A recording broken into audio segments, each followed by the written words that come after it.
Hey guys, check this out. I am opening up the controller for ESP, for electronic stability protection. I don't know what the P stands for, sorry. Alright, so basically I pried back these 4 tabs. Oh, we got 2 more here. Just pry those back. We're not using this ever again, so it's not a big deal. See what's inside. Have to pry this a little bit.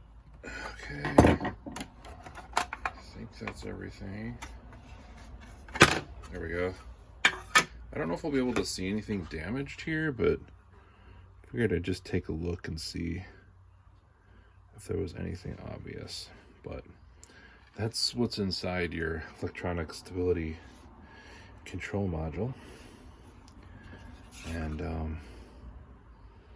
I am not seeing anything that jumps out at me, but could be that one of these chips is burnt out. That's my guess.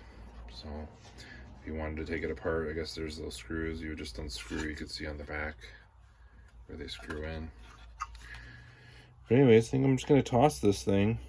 We've replaced it and everything's working now. So there you go. What's inside your ML320 traction control.